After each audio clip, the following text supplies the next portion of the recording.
Hi friends. तो आज इस वीडियो में हम देखने वाले हैं जावास्क्रिप्ट में ऑब्जेक्ट के बारे में। ओके, तो अब तक हमने बहुत सारे लेक्चर क्रिएट किए हुए, जबकि वेरिएबल्स, उसके बाद ऑपरेटर्स, कंडीशनल स्टेटमेंट, फंक्शंस, और सबसे इंपॉर्टेंट पॉइंट है हमारा जावास्क्रिप्ट का एरेज। उसके बाद एरे के दो लेक्चर हमने बनाए थे। पहले लेक्चर में सिंपल एरे हमने देखा था कि किस प्रकार से एरे वर्क करता है, सिंटैक्स, डिक्लेरेशन, और बाद में हमने लूप्स पढ़ा था। अब लूप्स में हमने for loop, while loop, do while loop, यानी कि जो सिंपल लूप होते हैं C++, जावा में, वही लूप हमने यहाँ पर पढ़ा है। लेकिन सिंटैक्स, मतलब सिंटैक्स वही है, लेकिन थोड़ा सा नेचर अलग होता है ना जावास्क्रिप्ट में। अब ठीक है, ओके।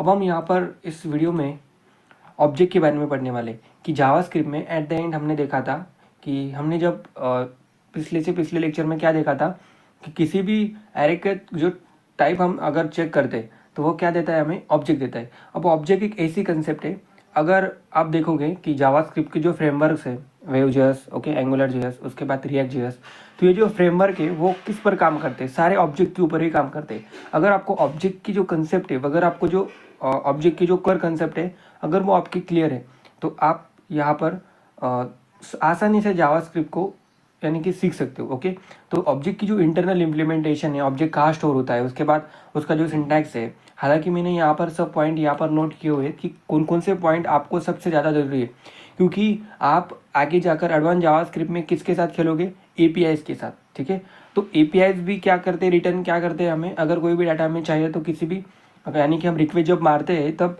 हमें एक ऑब्जेक्ट को रिटर्न मिलता है। मतलब हमें पहले तो ऑब्जेक्ट की प्रायर नॉलेज होनी चाहिए ना, तभी हम एपीआईज के साथ खेल सकते हैं। तभी इस वीडियो में हम सारा ऑब्जेक्ट के जो सारे जो कंसेप्ट है वो क्लियर करेंगे, और जो एडवांस कंसेप्ट है वो होता है डिस्ट्रक्चरिंग, उसके बाद फिर स्प्रेड ऑपरेटर क्या होता है, और जो एडवांस ऑपरेशंस है वो हम अगले यानी कि आने वाले लेक्चर में परफॉर्म करेंगे। हालांकि इस लेक्चर में हम सिर्फ इंट्रोडक्शन देखेंगे और इंटरनल इम्प्लीमेंटेशन जानेंगे ऑब्जेक्ट्स के। ठीक, चलिए। तो यहाँ पर बात आती है कि जावास्क्रिप्ट में ऑब्जेक्ट क्या कंसेप्ट है। पहले तो आपको ध्यान में रखना है कि जावास्क्रिप्ट में जो ऑब्जेक्ट होता है वो प्रिमिटिव नहीं होता। प्रिमिटिव मतलब क्या, कि ऐसे वेरिएबल्स हम डिक्लेयर करते हैं कि जो कि स्टैक में स्टोर होते हैं। तो यहाँ पर हम आते हैं, आपको तो पहले एक डायग्राम दिखाकर मैं शो करना चाहूँगा कि यहाँ पर मैं एक मेमोरी बना रहा हूँ। ओके, तो इसको मैं कहूँगा स्टैक, और इसको मैं कहूँगा, सॉरी, इसको मैं कहूँगा हीप। ठीक है, अब अगर आपको स्टैक के बारे में नहीं पता, उसके बाद हीप के बारे में नहीं पता, तो ये दो मेमोरीज है। यानी कि जब हम वेरिएबल्स को डिफाइन करते हैं, मतलब जावास्क्रिप्ट में जितने भी, जब आप जावास्क्रिप्ट का कोड एग्जीक्यूट करते हैं ना, फॉर एग्जांपल हम यहाँ पर एक फाइल को क्रिएट करते हैं, तो इस फाइल को नाम देंगे index.html। उसके बाद एक फाइल को क्रिएट करेंगे, उसका नाम देंगे object.js। ठीक है, अब यहाँ पर एक बॉयलर प्लेट को क्रिएट करते हैं हम। ओके, और यहाँ पर एक हेडिंग देते हैं, सॉरी h1, और यहाँ पर ऑब्जेक्ट इन जेएस, और लास्ट में script, sorry, object dot JS. और यहाँ पर एक सिंपल सा कंसोल स्टेटमेंट हम लिखते हैं, console.log LOG। ठीक है, और यहाँ पर आके हम इसको सेव करते हैं और ओपन विथ लाइव सर्वर करते हैं। ठीक है, ओके, तो हो जा भाई। ओके, आए, अब इसको इंस्पेक्ट करते हैं। ओ यहाँ पर, ठीक है, तो यहाँ पर ये लाइन नंबर 1 पर क्या प्रिंट हुआ है हमारा, हेलो जी। ठीक है, इसको इग्नोर करो आप। अब यहाँ पर हमने यहाँ पर क्या ड्रॉ किया, ये होती है स्टैक और ये होती है हीप। जब आपका जो कोड होता है जावास्क्रिप्ट का, जब आप कोड लिखते हो, तब आपका जो कोड, अगर आप यानी कि जब आप कोड रन करते हो, तब यहाँ पर मेमोरी एलोकेशन होती है। ठीक है, और मेमोरी एलोकेशन होने के बाद वहाँ पर आपने जितने भी वेरिएबल्स को डिफाइन किए, फॉर एग्जांपल आपने एक नंबर को डिफाइन किया, let number is equal to, आपने नंबर को 10 से डिक्लेयर किया। उसके बाद आपने एक स्ट्रिंग को डिफाइन किया, और इस स्ट्रिंग में आपने ABC डाला, फॉर एग्जांपल। ओके, अब जब यहाँ पर कोड एग्जीक्यूट होगा ना, तब इनके लिए क्या होगी, मेमोरी एग्जीक्यूशन होगी। मतलब यहाँ पर पहले तो सबके लिए मेमोरी, आपको तो पता है कि सबके लिए मेमोरी एलोकेट होगी, लेकिन आपका जो नंबर्स है, आपका जो स्ट्रिंग है, वो कहाँ पर जाएगा, आपका जाएगा स्टैक पर, क्योंकि ये क्या है, सिंपल प्रिमिटिव है। और जब आप कोई भी एरे को डिक्लेयर करते हो, फॉर एग्जांपल आप एक एरे को डिक्लेयर कर रहे हो, ARR इज इक्वल टू, अब इस एरे में आपका कुछ भी हो सकता है, यानी कि हमने देखा था कि एरे में हम कोई भी वैल्यू को स्टोर करते हैं। फॉर एग्जाम्पल ये एरे, और ये एरे कहाँ पर स्टोर होगा हमारा, ये एरे होगा हमारा स्टोर यहाँ पर हीप में, ठीक है। तो आपको ये बात को ध्यान में रखना है कि जब हम कोई भी ऑब्जेक्ट को क्रिएट करते हैं तो वो ऑब्जेक्ट कहाँ पर स्टोर होता है, हमारा हीप में स्टोर होता है, क्योंकि वो रेफरेंस टाइप का होता है। अब रेफरेंस क्या होता है ये तो हम आने वाले लेक्चर में मतलब देखते देखते जाएंगे, आपको सब क्लियर होता जाएगा, ठीक है। तो हम पहले देखेंगे कि हमें ऑब्जेक्ट की ज़रूरत क्यों पड़ी, क्योंकि किसी भी चीज़ को पढ़ने से पहले उसकी रिक्वायरमेंट क्या है, अगर वो हमें अगर पता चले तो वो सीखने में बहुत ज़्यादा आसानी होती है, ठीक है। अब यहाँ पर क्या बात आती है हमारी कि जावास्क्रिप्ट में ऑब्जेक्ट क्या होते हैं और हमें जावास्क्रिप्ट में ऑब्जेक्ट क्यों यूज़ करना है। अब देखो, अगर हमें सबसे बड़ी रिक्वायरमेंट क्या है ना हमारे, कि अगर हमें कोई भी डाटा को सेव करना है, ठीक है। अब हम यहाँ पर कोई भी डाटा को अगर सेव करना है तो हमें क्या करते हैं, सिंपल सा लेट, हमें 10 को स्टोर करना है तो हम let A is equal to 10 करते हैं।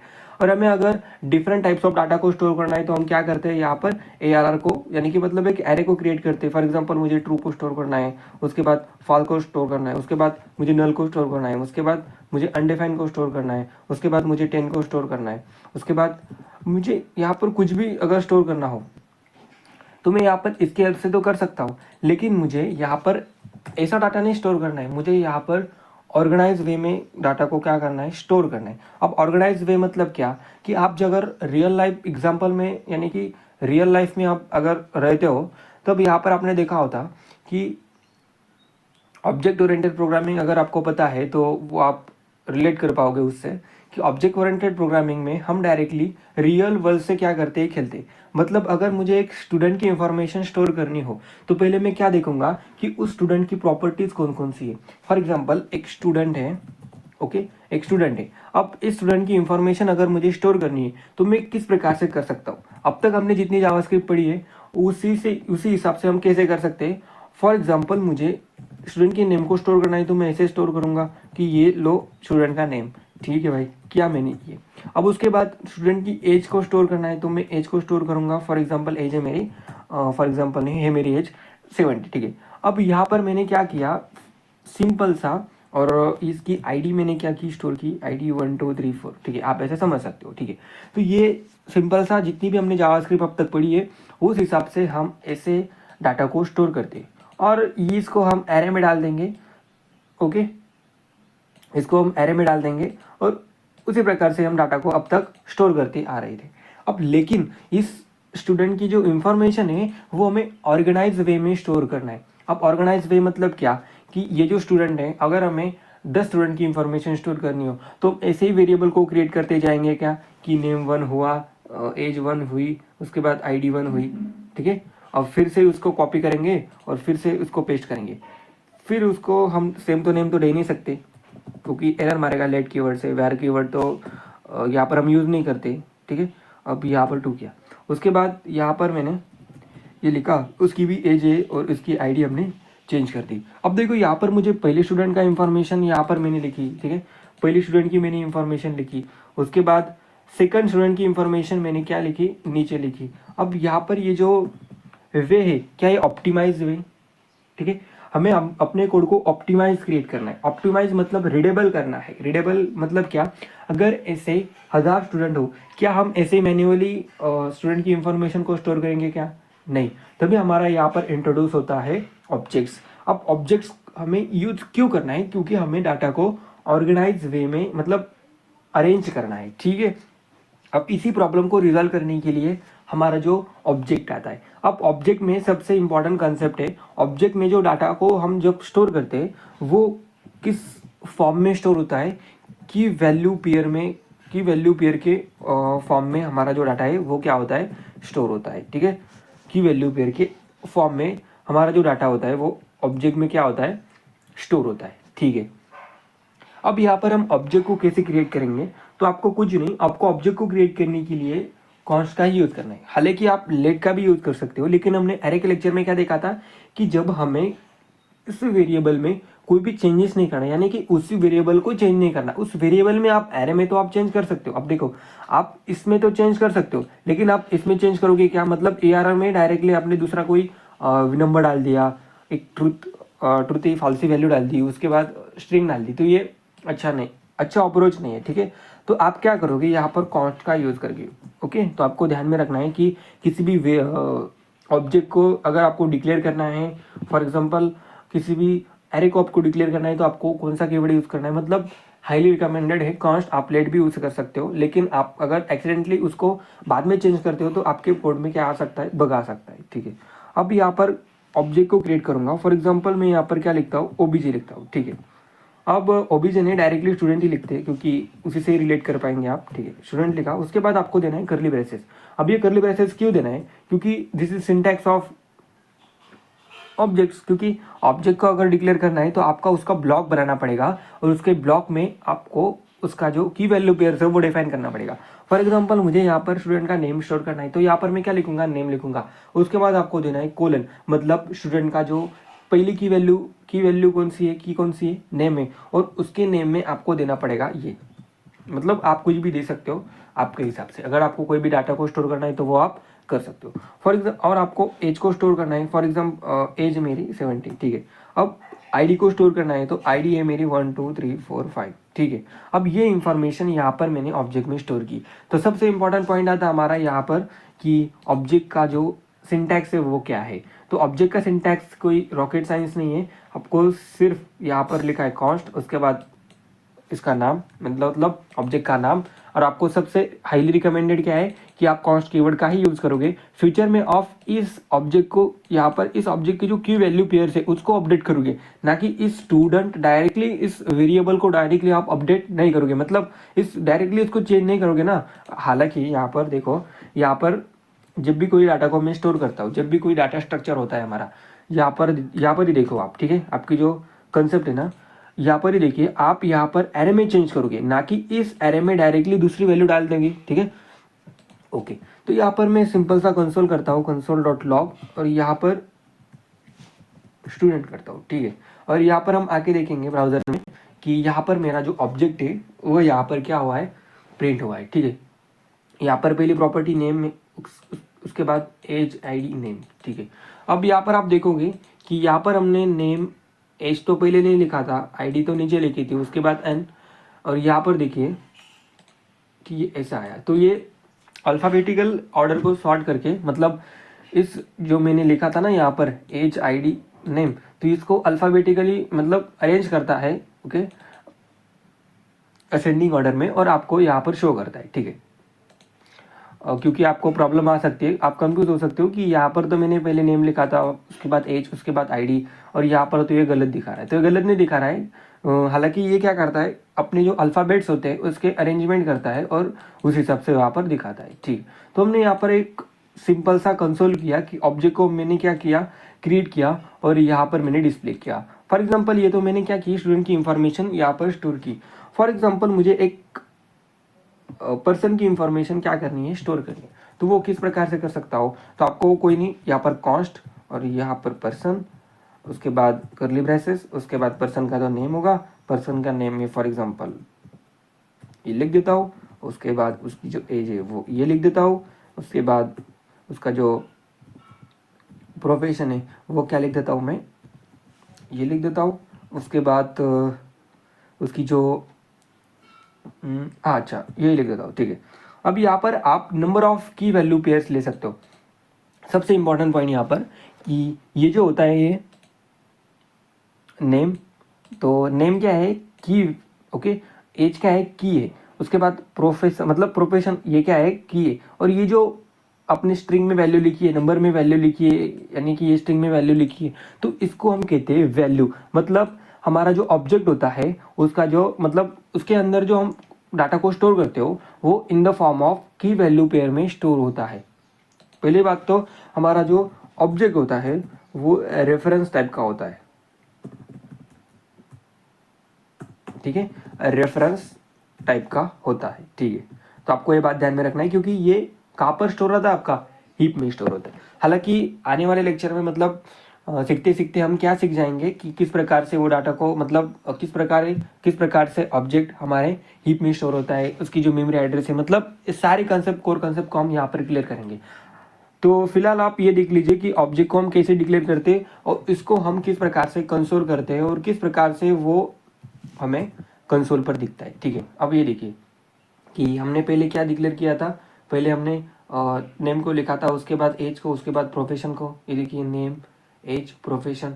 तो यहाँ पर आप इसको खोल कर देख सकते हो कि एज में 70 है, नेम है, प्रोफेसर है। तो हम यहाँ पर एमडी डॉक्यूमेंट पर आते हैं, ठीक है, इन्फो पर, कि हमने अब तक क्या देखा कि जावास्क्रिप्ट में ऑब्जेक्ट को यूज़ करना है, उसके बाद कैसे यूज़ करना है, उसका सिंटैक्स हमने देखा। अब ये एग्जाम्पल हमने देखा। अब यहाँ पर सबसे इंपॉर्टेंट पॉइंट, आपको अगर ये पता चला हुआ कि किस प्रकार से हम ऑब्जेक्ट को डिक्लेयर करते हैं, मतलब किस प्रकार से हम ऑब्जेक्ट को क्या करते हैं, इनिशियलाइज करते हैं, मतलब इसका जो सिंटैक्स है वो हमने देखा। अब हम देखेंगे कि किस प्रकार से हम ऑब्जेक्ट के अंदर से कोई भी, मतलब अगर हमें, अब देखो यहाँ पर सबसे हमारी रिक्वायरमेंट क्या है, हमारी रिक्वायरमेंट ये है कि यहाँ पर हम जब कंसोल कर रहे हैं पर्सन को, तो हमें होल इंफॉर्मेशन मिल रही है, लेकिन मुझे सिर्फ नेम चाहिए, मुझे सिर्फ स्पेसिफिक एज चाहिए, स्पेसिफिक प्रोफेशन चाहिए। तो मैं किस प्रकार से उसे एक्सेस कर सकता हूँ? तो इसके दो वे, आप एक तो एक डॉट ऑपरेटर से, मतलब ये डॉट से आप एक्सेस कर सकते हो, अदरवाइज इस नोटेशन का यूज करके आप इस की वैल्यू पेयर को एक्सेस करते हो। फॉर एग्जांपल कैसे?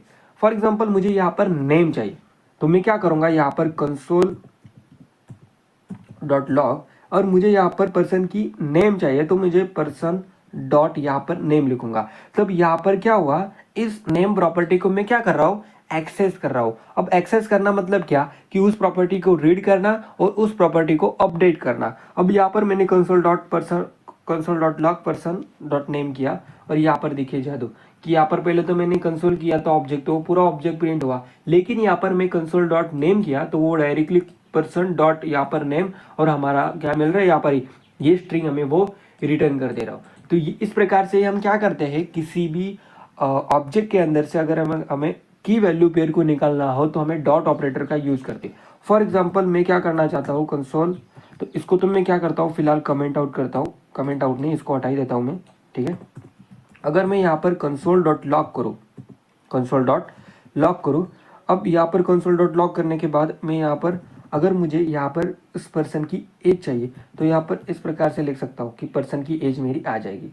अदरवाइज मुझे यहाँ पर उसका प्रोफेशन चाहिए, तो मुझे यहाँ पर इस प्रकार से उस प्रोफेशन को एक्सेस, मतलब उस प्रोफेशन को मैं, यानी कि इसी ऑब्जेक्ट के अंदर से मैं किसी भी की वैल्यू पेयर को एक्सेस कर सकता हूँ। तो आपको ये बात समझ में आई कि किस प्रकार से हम ऑब्जेक्ट से वैल्यू को रीड कर सकते हैं, मतलब अपडेट तो हम बाद में करेंगे, लेकिन फिलहाल ये देख लीजिए कि किस प्रकार से हम किसी भी ऑब्जेक्ट से मतलब वैल्यू को, डाटा को एक्सेस कर सकते हो। यहाँ पर क्या प्रॉब्लम आ रही थी हमें, ये तो सब ऑब्जेक्ट हमें रिटर्न कर दे रहा था, लेकिन हमें एक स्पेसिफिक नेम चाहिए, स्पेसिफिक की वैल्यू पेयर को हमें देखना है, तो हम इस प्रकार से देख सकते हो।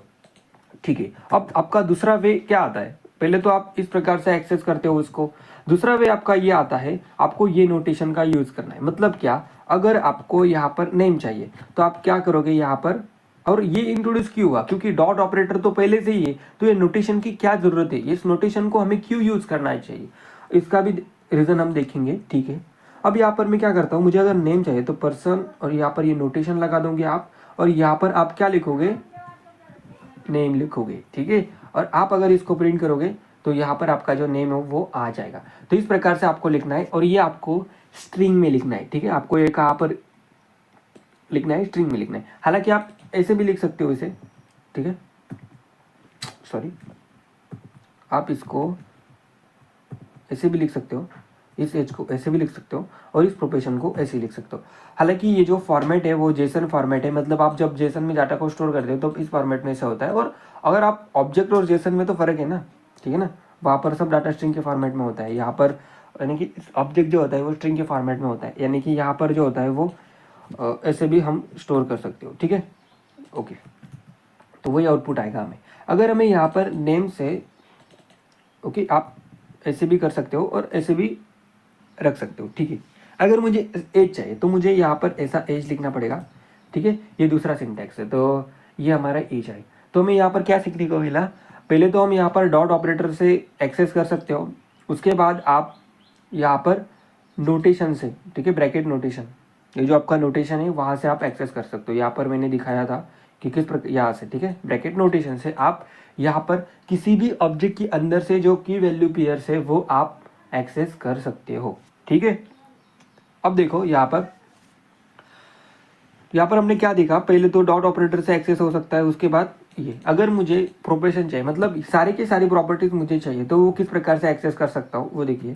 कंसोल डॉट लॉग करके मैं क्या करूँगा, पहले तो यहाँ पर स्ट्रिंग में लिखूंगा नेम, ओके, और नेम में क्या है मेरा पर्सन डॉट नेम, ऐसे भी कर सकता हूँ, अदरवाइज मैं ऐसे भी कर सकता हूँ, क्या नेम, ठीक है, ऐसे भी कर सकता हूँ। फॉर एग्जाम्पल मुझे पर्सन की क्या चाहिए, एज चाहिए, तो एज, ठीक है, और एज में मैं क्या लिखूंगा, यहाँ पर मैं स्ट्रिंग को कॉन्केटिनेशन कर रहा हूँ, ठीक है, कॉन्केटिनेशन मतलब दो स्ट्रिंग को एक साथ जोड़ रहा हूँ। तो आपको एक स्ट्रिंग के साथ एक ऑब्जेक्ट नहीं जोड़ सकते, स्ट्रिंग के साथ आप एक नंबर जोड़ सकते हो, बुलियन वैल्यू को जोड़ सकते हो, एक एरे को नहीं जोड़ सकते, ठीक है। अब देखो यहाँ पर मैं क्या लिखूंगा, पर्सन ऑफ एज, ठीक है, ऐसे पढ़ने का, ओके। तो उसके बाद कंसोल डॉट लॉग, और यहाँ पर प्रोफेशन है अपना पर्सन का, तो ये क्या है, कैसा आएगा हमारा, ऐसे फॉर्मेट में आपको लिखना है, ओके। अब आप यहाँ पर इसको सेव करके जब आप देखोगे ना, तब आपका नेम आ जाएगा, एज आ जाएगी, प्रोफेशन आ जाएगा। तो इस प्रकार से आप किसी भी ऑब्जेक्ट के अंदर से डाटा को क्या कर सकते हो, रीड कर सकते हो। अब देखो यहाँ पर आपके मन में सवाल ये आ सकता है कि मेरा पहले तो डॉट था, लेकिन ये नोटेशन की ज़रूरत क्यों पड़ी, क्योंकि फ्यूचर में मैंने आपको क्या कहा था कि इसको डायरेक्टली मैं कमेंट आउट करता हूँ, ओके, नए से शुरू करते हैं। फॉर एग्जांपल मुझे एक ऑब्जेक्ट को क्रिएट करना है और उस ऑब्जेक्ट का नाम है कार, ठीक है, और कार का एक नेम होगा, आपको ऑब्वियसली पता है कार का नेम क्या है। फॉर एग्जांपल कार का नेम है स्विफ्ट, ठीक है। उसके बाद कार का जो इंजन होगा, उसके बाद उसकी जो जनरेशन होगी, फॉर एग्जांपल उसकी 10th जनरेशन है, ठीक है। अब देखो उसकी जो प्राइस होगी हमारी, तो उसकी प्राइस फॉर एग्जांपल है हमारी ये, ओके। अब यहाँ पर मैं ऐसे भी डाटा को स्टोर कर सकता हूँ और इस स्ट्रिंग के फॉर्मेट में भी क्या कर सकता हूँ, डाटा को स्टोर कर सकता हूँ।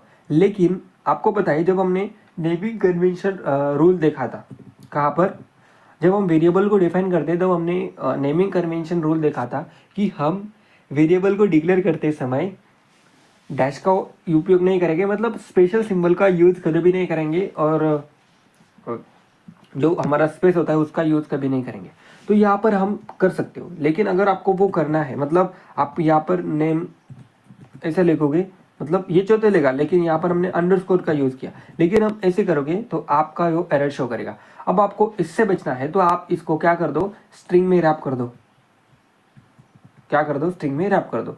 अब यहाँ पर आप अगर इस नेम को एक्सेस करना चाहते हो तो यहाँ पर डॉट ऑपरेटर से वो एक्सेस ही नहीं होगा, ठीक है, नेम, और मैं यहाँ पर अगर, ठीक है, सॉरी, ओ पर्सन नहीं रहे, कार, ठीक है, और यहाँ पर मैं नेम कार, अगर मैं ऐसे एक्सेस करना चाहूँ डॉट ऑपरेटर से, हालांकि मुझे सजेशन दे रहा है, तो ये एक्सेस नहीं होगा मेरा। क्यों एक्सेस नहीं होगा, अब देखिए ये नॉट अ नंबर रिटर्न कर दे रहा है, क्योंकि ये ऐसे रीड नहीं करता। अगर आपको यहाँ पर आप डैश देते हो और कोई भी स्पेशल सिंबल का यूज करते हो तो वो आपका रीड नहीं करेगा, उसको समझेगा नहीं कि ये क्या है, ठीक है। अब आपको ये क्या रिटर्न कर दे रहा है, आपको ये रिटर्न कर दे रहा हूँ नॉट अ नंबर, ये नहीं है, मतलब क्या, नॉट अ नंबर है। अब देखो 44 लाइन पर हमने जब कंसोल किया था तो वो रिटर्न कर दे रहा। तो इसी को हैंडल करने के लिए हमें केस क्या आता है हमारा, ये ऑब्जेक्ट, मतलब जो मेरा ब्रैकेट नोटेशन है वो आता है, ठीक है। तो इसको हटा देते हैं हम, और यहाँ पर हम नेम कार, अब देखो मेरी कार का जो नेम है वो आसानी से प्रिंट हो जाएगा। तो आपको पता चला कि इस प्रकार से भी आप ऑब्जेक्ट का जो डिक्लेरेशन, वो मतलब की वैल्यू पर की डिक्लेरेशन वो कर सकते हो, और इस प्रकार से भी आप कर सकते हो। लेकिन आप ऐसे करते हो तो आप उसे डॉट ऑपरेटर से मतलब एक्सेस नहीं कर सकते। मतलब क्या कि आप अगर कोई भी स्पेशल सिंबल को देते हो, स्पेशल सिंबल मतलब क्या कि ये जो मेरा डैश है, डैश मतलब क्या है, मतलब ये माइनस का साइन है, वो भी क्या है आपका स्पेशल सिंबल है। और आपको ये जो स्पेशल सिंबल है आपका, वो आप इसके अंदर अगर यूज करना चाहते हो तो आपको क्या यूज करना पड़ेगा, ब्रैकेट नोटेशन का यूज करना पड़ेगा, ठीक है। अब हम देखेंगे कि किस प्रकार से हम किसी भी ऑब्जेक्ट के अंदर से वैल्यू को ऐड कर सकते हो, उसके बाद अपडेट कर सकते हो, और उसके बाद हम डिलीट कर सकते हो। तो पहले तो देखेंगे कि ऑब्जेक्ट के अंदर हम वैल्यू को ऐड कैसे करते हैं, मतलब क्या, सबसे इंपॉर्टेंट पॉइंट, ओके। अब देखो यहाँ पर मैंने तो कार की इंफॉर्मेशन यहाँ तो मैंने डिफाइन कर दी, बट अगर कंपनी को लगा, ओके, मतलब आने वाले साल में कंपनी को लगा कि हमारे जो कार का जो नाम है वो हम तो वही रखेंगे, लेकिन मेरी प्राइस को तो मुझे बदलना पड़ेगा ना, कोई क्या वही प्राइस हम रखेंगे, तो उस प्राइस को भी बदलना चाहेंगे। उसके बाद जो मेरा जनरेशन है उसको भी हम बदलना चाहेंगे। अब यहाँ पर सबसे इम्पोर्टेंट बात क्या आती है ना, अगर हमें किसी भी ऑब्जेक्ट के अंदर से अपडेशन करना है, अब हम अपडेट क्यों करते, क्योंकि समय के साथ तो हमें अपडेट होना ही है, क्योंकि अगर हम यहाँ पर उसी ज़माने में रहेंगे तो हम पीछे रह जाएंगे। तो कंपनी भी यही सोचेंगी कि अगर मुझे यहाँ पर इस कार को मॉडिफिकेशन करना है, मतलब कार की जो जनरेशन है वो तो बढ़ी गई, लेटेस्ट जनरेशन हम लाएंगे, मतलब फ्यूचर में 12th generation, 13th, 14th, 15th ये जनरेशन पर तक जाएंगी। उसके बाद उसकी प्राइस बढ़ेगी। यहाँ पर तो हमने यहाँ पर 10,000 प्राइस रखी है, ओके, तो फ्यूचर में उसकी 10 लाख प्राइस हो जाएगी।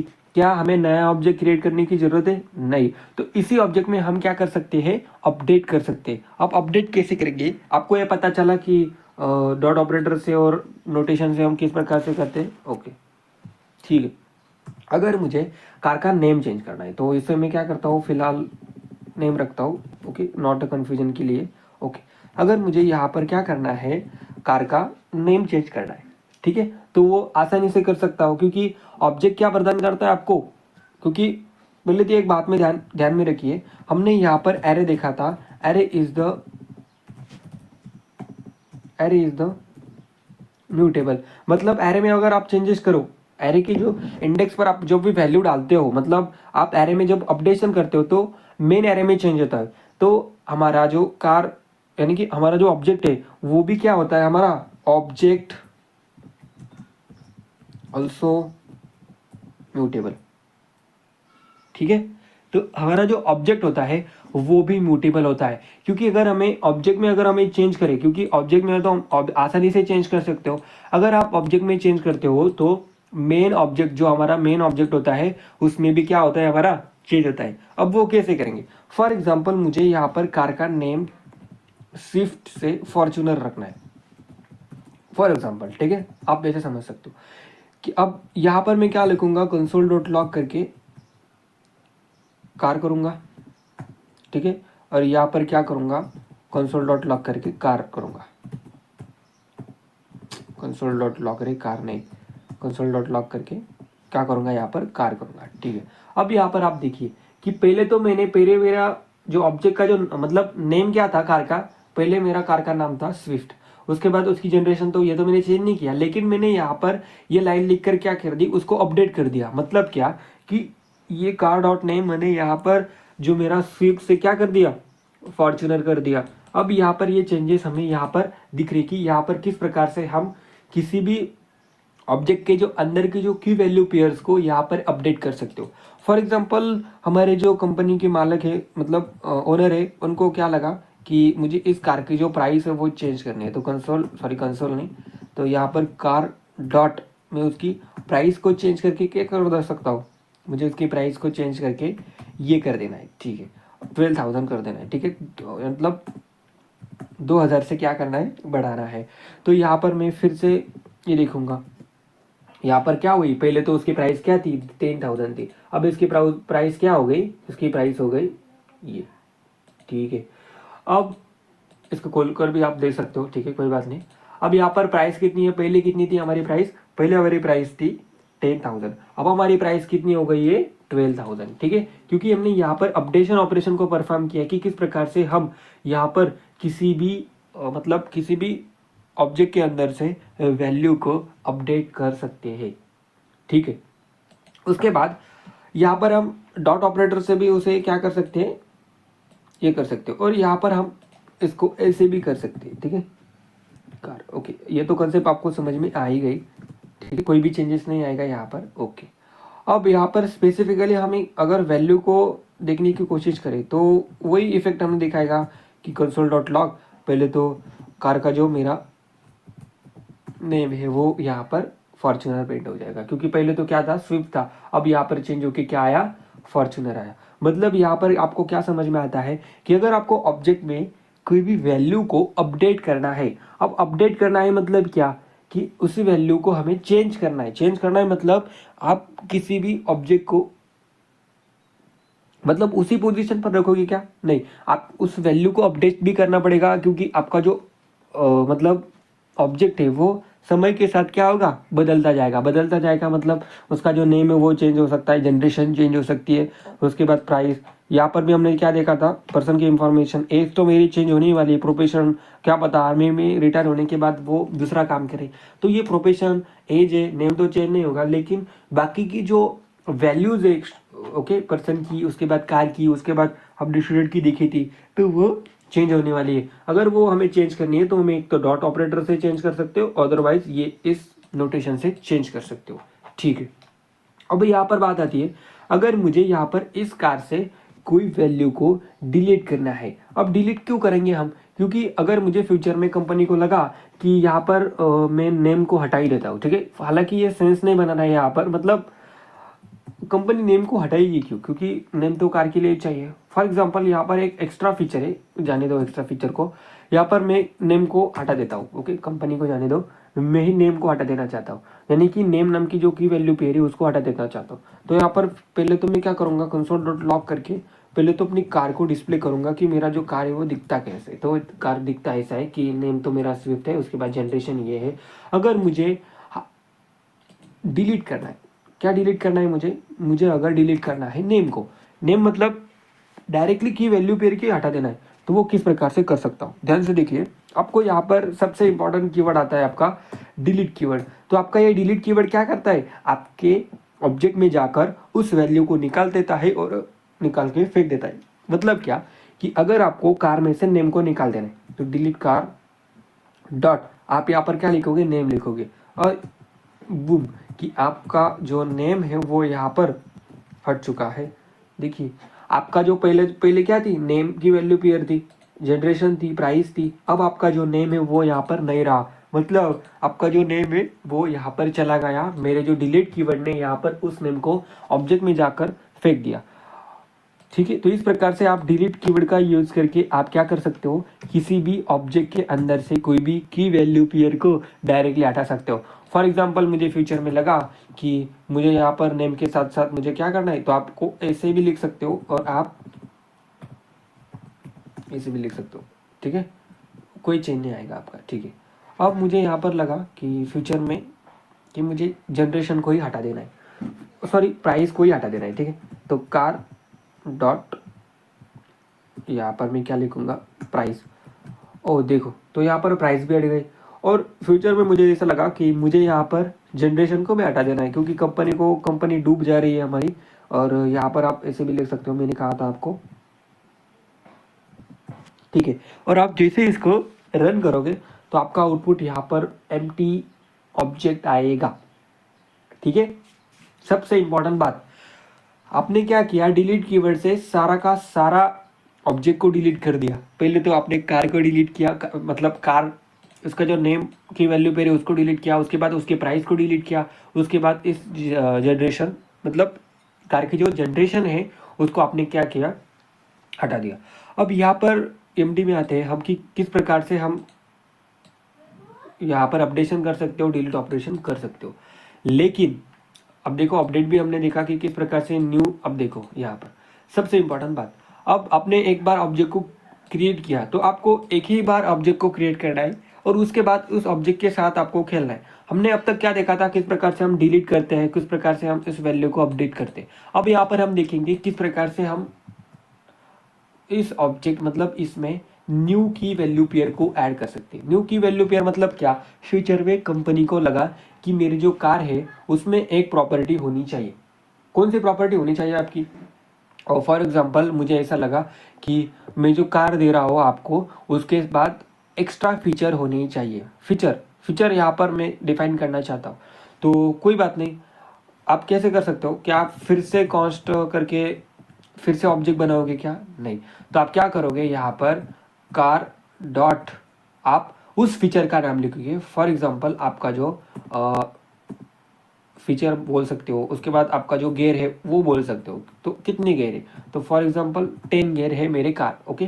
तो ये प्रॉपर्टी मैंने क्या किया, ये गेयर नाम की प्रॉपर्टी पहले से एग्जिस्ट है क्या मेरी की नहीं, तो मैंने नई प्रॉपर्टी किसी प्रकार से जोड़ सकता हूँ। अब मैं यहाँ पर अगर कंसोल डॉट लॉग करूँ किसको, कार डॉट, मतलब इस कार को ही करो तो यहाँ पर गेयर नाम की प्रॉपर्टी यहाँ पर सक्सेसफुली ऐड हो चुकी है। देखिए गेयर नाम की प्रॉपर्टी, ठीक है, देख पा रहे हो आप।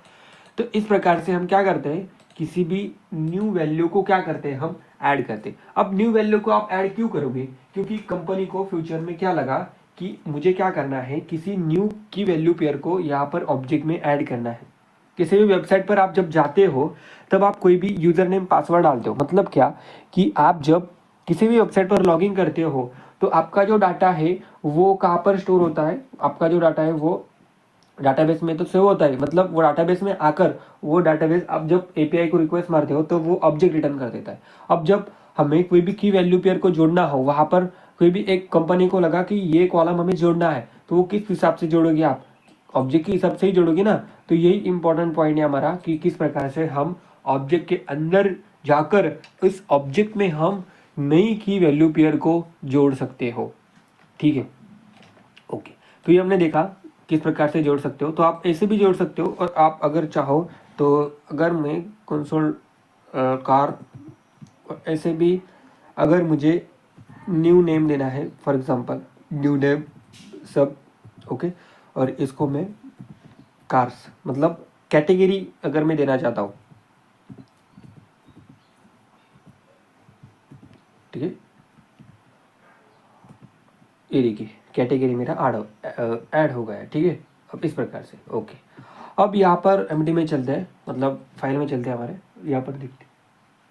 ओके, अब हमने देखा था कि किस प्रकार से हम मतलब how to update an existing property, ये तो हमने देख लिया कि किस प्रकार से हम इसको ऑब्जेक्ट मतलब प्रॉपर्टीज को एक्सेस कर सकते हो, ऐड कर सकते हो, डिलीट कर सकते हो, और यहाँ पर न्यू प्रॉपर्टी को एक्सेस कर सकते हो, मतलब ऐड कर सकते हो। अब यहाँ पर ये हमारा कि function inside the object and adding the function inside the object.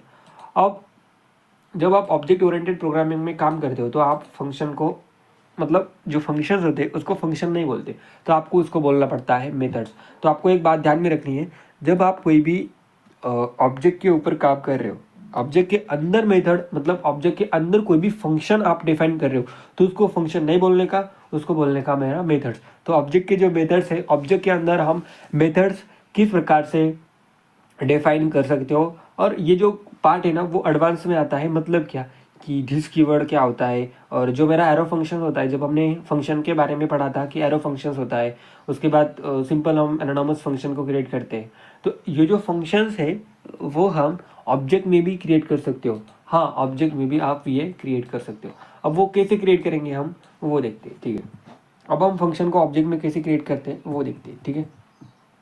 Okay, तो यहाँ पर मैं एक ऑब्जेक्ट को क्रिएट करना चाहूँगा। फॉर एग्जांपल एक पर्सन नाम का एक ऑब्जेक्ट को क्रिएट करता हूँ मैं, for example person is equal to, ठीक है, उसका जो नेम होगा वो तो होगा ही होगा, उसके बाद उसकी जो एज होगी मेरी वो हो गई, ठीक है। उसके बाद उसका जो एसटीडी मतलब स्टैंडर्ड लिख देता हूँ मैं, वो 10 स्टैंडर्ड है फिलहाल, ठीक है।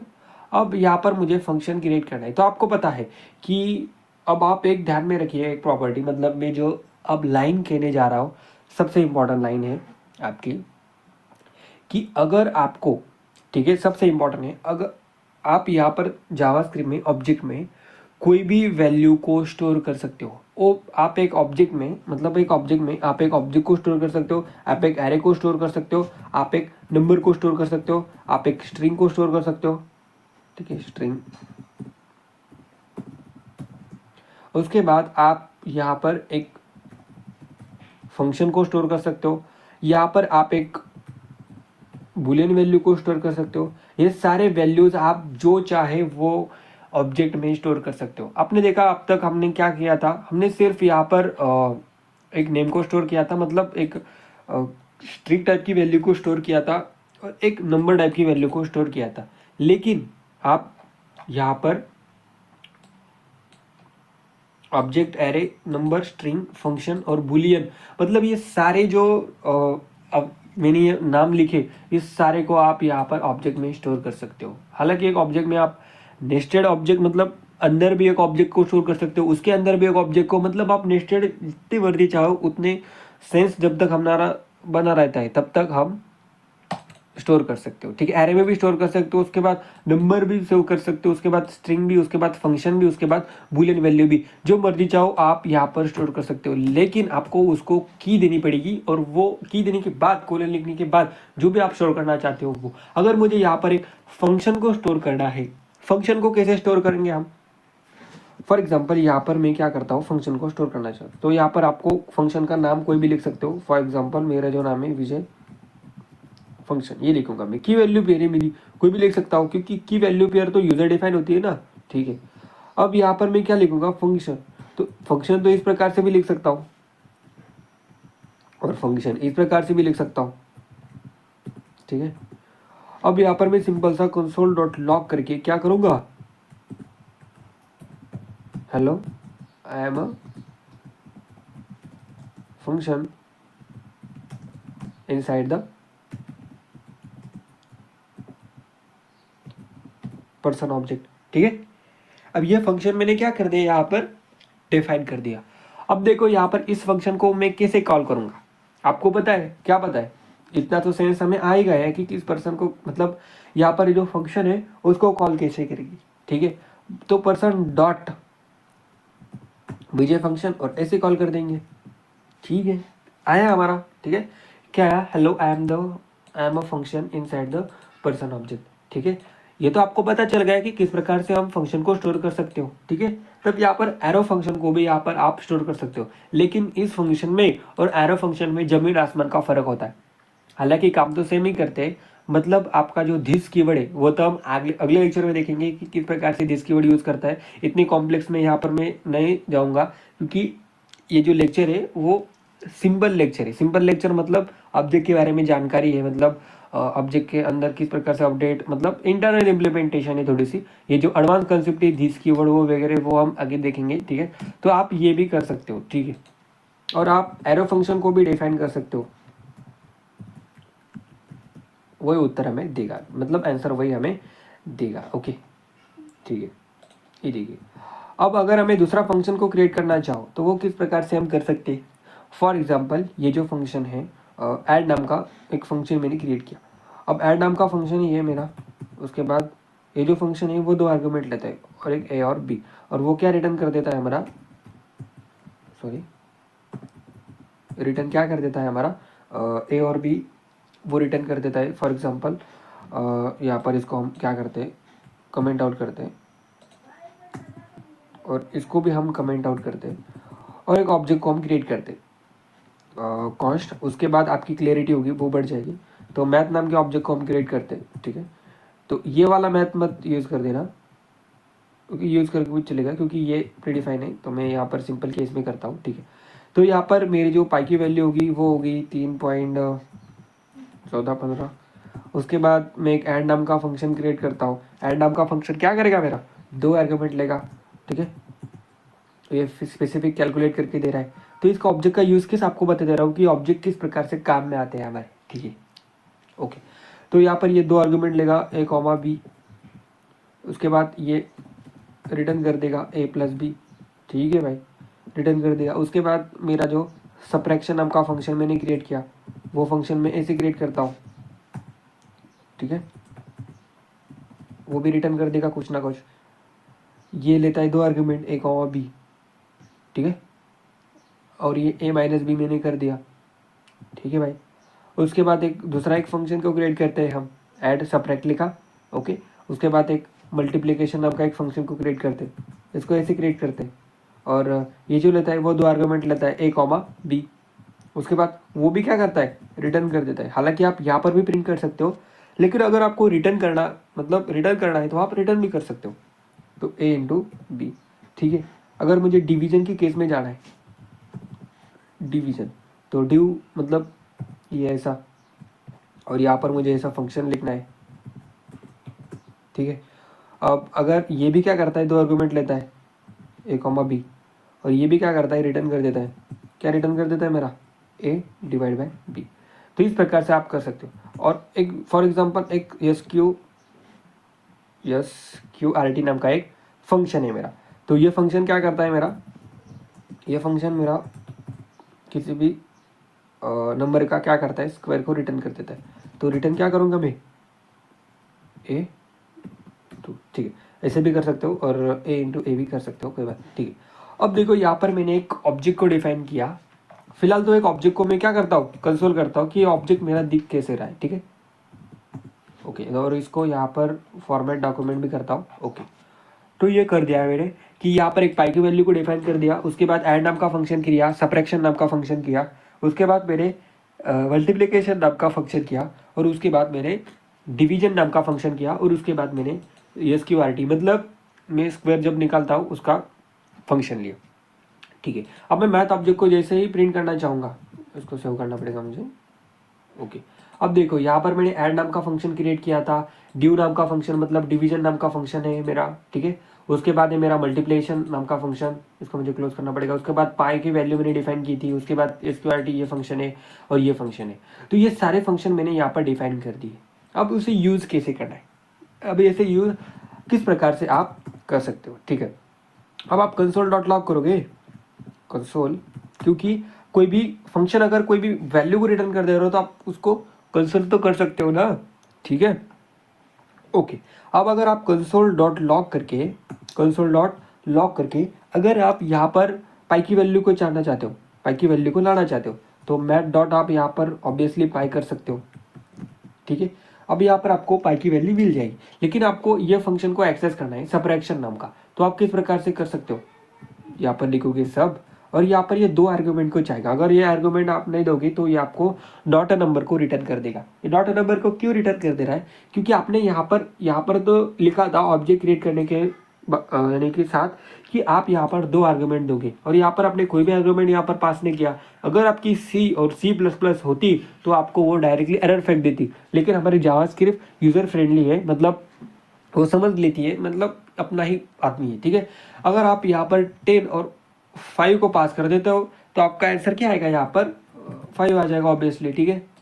ये देखिए, तो यहाँ पर ये बात समझ में आती है कि किस प्रकार से हम किसी भी ऑब्जेक्ट के अंदर से किसी भी फंक्शन को एक्सेस कर सकते हो, और फंक्शन इस प्रकार से हम यहाँ पर लिख सकते हैं, ठीक है। तो ये लिखा मैंने कि किस प्रकार से हम फंक्शन को यहाँ पर लिख सकते हैं। अभी अब एग्जांपल लेंगे। अगर मुझे यहाँ पर किसी भी मतलब सम निकालना है तो यहाँ पर console dot log, console dot log, और यहाँ पर मैं क्या लिखूँगा, मैथ डॉट ऐड नाम का, और यहाँ पर मैं 10+10 करूँगा।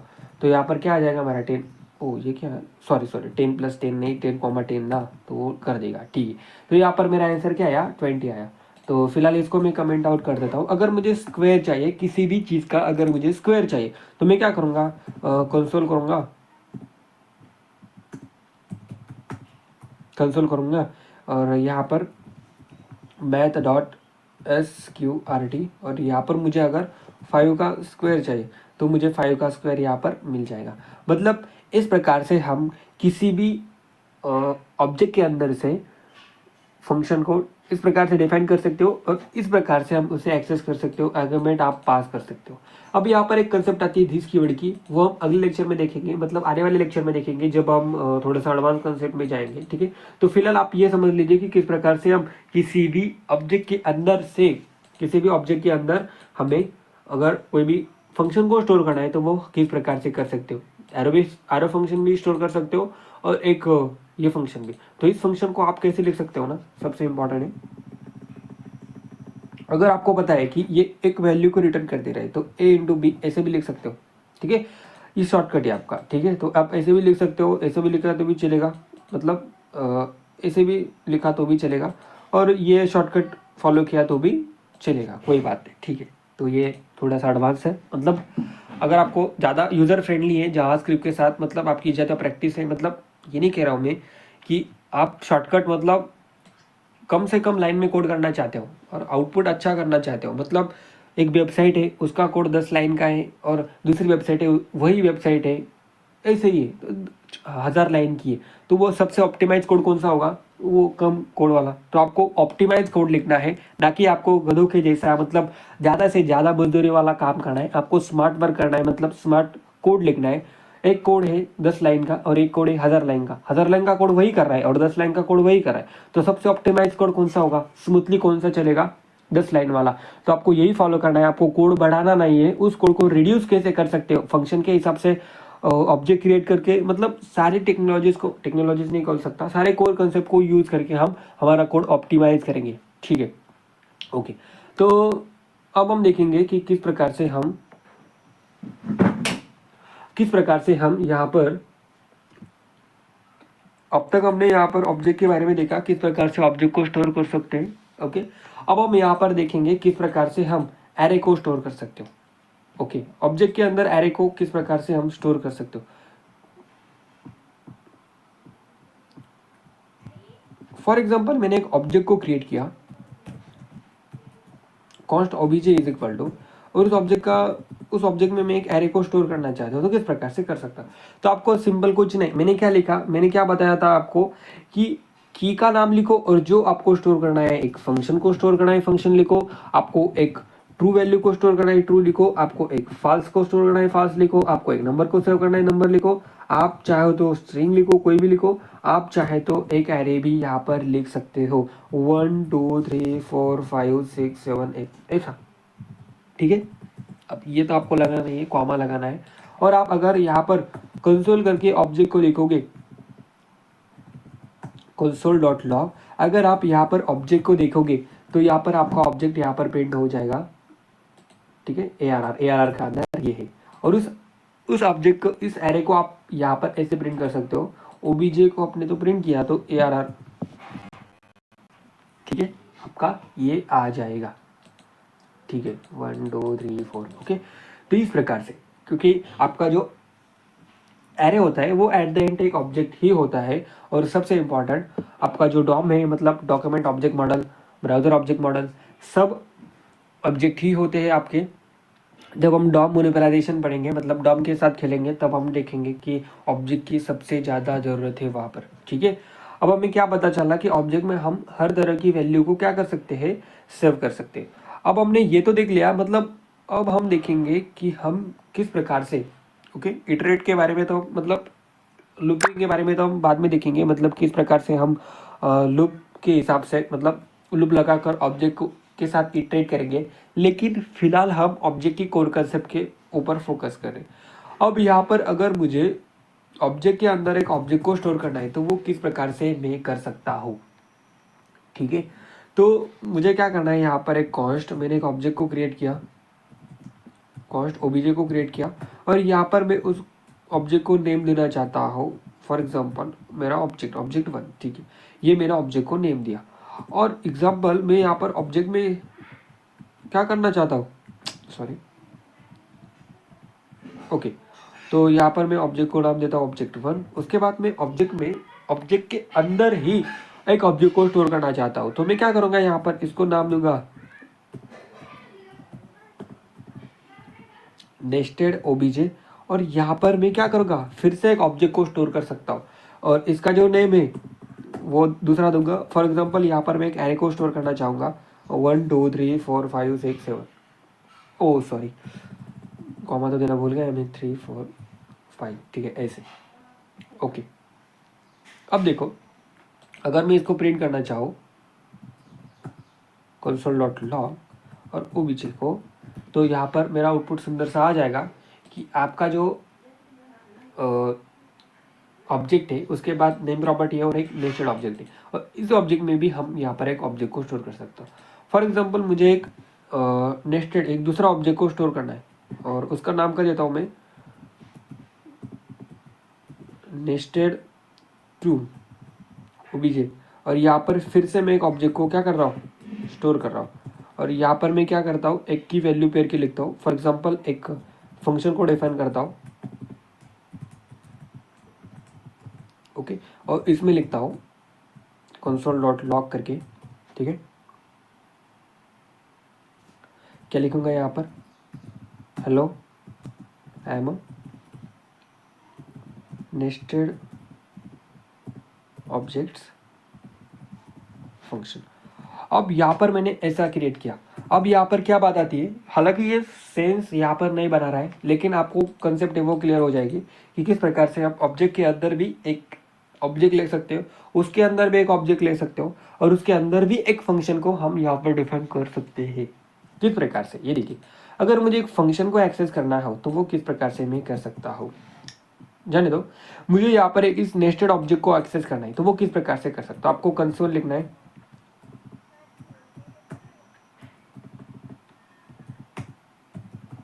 console.log, और आपको एक ओबीजे लिखा आपने, ओबीजे, ठीक है, ओबीजे आपने लिखा, ओबीजे डॉट करके आपको क्या लिखना है, नेस्टेड ऑब्जेक्ट, और आपका जो नेस्टेड ऑब्जेक्ट है वो क्या हो जाएगा, प्रिंट हो जाएगा। उसके अंदर भी क्या है, एरे है, और उसके अंदर भी मतलब दूसरा वैल्यू भी है, उसके अंदर भी क्या है, फंक्शन है, ठीक है, और उस फंक्शन में क्या लिखा है, यहाँ पर नहीं दिखा रहा है, ठीक है। अब उस फंक्शन को हम किस प्रकार से एक्सेस कर सकते हो, हमने तो ये लिखा नेस्टेड ऑब्जेक्ट, और उसके अंदर भी एक क्या है, एक नेस्टेड टू ऑब्जेक्ट है, वो ऑब्जेक्ट प्रिंट हो जाएगा, और उसके अंदर मेरा है मतलब फंक्शन, और यहाँ पर ये कॉल हो जाएगा, ठीक है। तो इस प्रकार से, ये तो हालांकि कोई रिटर्न नहीं कर दे रहा है, फॉर एग्जांपल मैं इसे रिटर्न कर देता हूँ कि हेलो, ठीक है, तो वो हेलो रिटर्न कर देगा। मतलब कोई भी अगर फंक्शन आपका रिटर्न नहीं कर रहा है और उसको आपको प्रिंट करना चाहोगे तो वो आपको अनडिफाइंड रिटर्न कर देगा, ठीक है, ओके। तो इस प्रकार से हम किसी भी ऑब्जेक्ट के अंदर कोई भी ऑब्जेक्ट हम यहाँ पर स्टोर करेंगे, ठीक है, ओके। अब यहाँ पर फंक्शन इनसाइड द ऑब्जेक्ट्स, ठीक है, फंक्शन इनसाइड द ऑब्जेक्ट मतलब ऑब्जेक्ट के अंदर फंक्शन कैसे ले सकते हैं, adding function inside the object, ठीक है, अंडरस्टैंडिंग द दिस कीवर्ड। तो इस पॉइंट को हम कट कर देते हैं, इस पॉइंट को हम एडवांस में डाल देते हैं, मतलब जब एडवांस कंसेप्ट पार्ट 2 लाएंगे तब हम देखेंगे, ठीक है। अब देखो यहाँ पर सबसे इम्पोर्टेंट बात हमारी ये आती है कि यहाँ पर कि किस प्रकार से हम लूपिंग को चलाएंगे, किस प्रकार से हम ऑब्जेक्ट के ऊपर लूप्स फैलाएंगे, उसके बाद ऑब्जेक्ट डॉट कीज, ये हम आने वाले लेक्चर में देखेंगे, क्योंकि ये जो वीडियो है वो ज़्यादा बड़ा हो जाएगा, और ज़्यादा बड़ा होने के बाद मुझे पता है कि क्या होता है, ठीक है, क्योंकि मैंने भी जावा पूरे यूट्यूब को एक एक करके निचोड़ कर देखा है, सभी लेक्चर देखकर बैठा हूँ मैं, कोई भी जावास्क्रिप्ट का लेक्चर ऐसा नहीं है कि वो देखकर मैं बैठा हूँ। तो आपको मैं हाईली रिकमेंड करता हूँ कि आप ज़्यादा से ज़्यादा फोकस कहाँ पर करिए, अंडरस्टैंडिंग पर करिए, क्योंकि आपको जब अंडरस्टैंडिंग आ जाएगी किसी भी टॉपिक की तो आपको वो जो टॉपिक है वो आपको हार्ड नहीं लगना पड़ेगा, ठीक है, मतलब हार्ड नहीं लगेगा। तो इस लेक्चर में हम इतना ही रखते हैं, क्योंकि अब तक हमने यहाँ पर 7th लेक्चर क्रिएट किए हुए हैं, ठीक है। अब ओके, तो इस लेक्चर में मतलब इतना ही रखते हैं कि किस प्रकार से हमने इस लेक्चर में बहुत सारा पढ़ लिया कि किस प्रकार से हम ऑब्जेक्ट को क्रिएट करते हैं, किस प्रकार से वैल्यू को स्टोर कर सकते हैं, ओके, किस प्रकार से नेस्टेड जा सकते हो। ये जो कोड है ना सबसे इंपॉर्टेंट है, अगर ये आपको अंडरस्टैंड आ गया कि किस प्रकार से हमने ऑब्जेक्ट में नेम प्रॉपर्टी स्टोर की, उसके बाद नेस्टेड, उसके बाद उसके अंदर एक एरे को भी स्टोर किया, उसके बाद नेस्टेड ऑब्जेक्ट, और उस नेस्टेड ऑब्जेक्ट में भी यहाँ पर हमने एक फंक्शन को स्टोर किया, ठीक है, और उस फंक्शन को हम किस प्रकार से एक्सेस करते हैं। तो आपको एक बेसिक अंडरस्टैंडिंग अगर आ गई है तो मेरा एम कंप्लीट हो गया, क्योंकि यही मेरा इस वीडियो का एम है कि इस वीडियो के बाद आपको ऑब्जेक्ट के बारे में थोड़ा सा डर लगना कम हो जाएगा, ठीक है। तो इस लेक्चर में इतना ही। अगले लेक्चर में हम मतलब आने वाले लेक्चर में हम क्या देखेंगे, उसका पार्ट 2 देखेंगे। पार्ट 2 में क्या होगा हमारा कि किस प्रकार से हम लूपिंग के साथ काम करेंगे। अब तक हमने लूपिंग में for loop, while loop, do while loop cover किया था। अब हम डायरेक्टली क्या कवर करेंगे, हम डायरेक्टली फॉर इन लूप और फॉर अप लूप कैसे यूज करते हैं वो, ओके। इस लेक्चर में इतना ही, ठीक है, धन्यवाद।